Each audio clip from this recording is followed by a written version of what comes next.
现在早上8点多了，早饭吃好了。今天我们一家人全部都回娘家了，2个小朋友加我和老板2个大人出发了，上高速了，很快的就会到你外婆家了，刘浩宇。今天我们走的是贵州这边啊，没有走重庆，因为重庆那边堵车每年都特别的严重。特别就是重庆主城那一段，现在就已经到了贵州的遵义市赤水市了。开了2个小时，已经到贵州这边的团结服务区了，应该是遵义的习水县下面的。这个小朋友在车上的话，就是吵闹要下来玩，一下来就到处跑。去看着弟弟这里很多车子。然后昨天我们在装东西的时候干了一个哈事，把尿不湿装到下面去了，车上又没有拿，幸好现在把它全部找出来了。在这里休息一会儿，吃点东西，等一会儿又要出发了。你要吃哪个？你要吃这个冷的你吃不了啊。休息了一会儿，继续出发，还有950公里。这家伙睡得好香啊！现在已经2点40了，我们才吃中午饭，在这个服务区休息一下。这家伙都是12点多钟就把奶喝好了。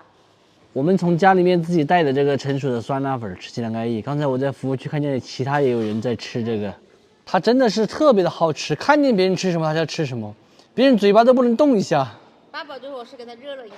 酸辣粉吃得饱吗？吃得饱。刚刚吃一根烤肠吃饱没有？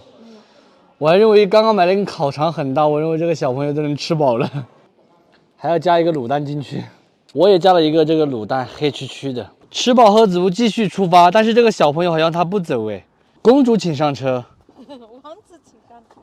还有700公里到了哈，现在是下午的15点15，预计要晚上11点钟才能够到达。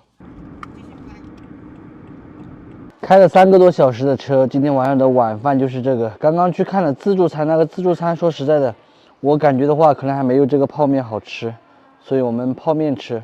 带这2个小朋友出来活动一下哈，不然的话一直在车上坐着，特别的难受。等一会儿吃完泡面的话，就一次性开到家了。好不好吃这个面？好吃，因为饿了，吃什么都好吃。大儿子吃的是拌面，然后我们吃的是泡的。老板吃的是这个有辣椒的老坛酸菜牛肉面。这家伙看着吃不得了，你那个的吧，你才吃了那个那个嘛。哎呀，辣不辣？好不好吃？1岁多一点，满口牙都快要长齐了，每天就是吃哈。现在还有最后的264公里，大概要开3个小时。今天晚上刚好11点钟到的哈。东哥吃什么？卤蛋，这个是。来就来吧，还拿这么多东西。爸爸猪，还有辣条，好累吗？叫这2个小朋友帮忙搬哈。这家伙有点认生，一直不睡觉，现在扒着我。这是外婆家，知道吗？那2个家伙在外面兴奋得不得了，好久没见面了。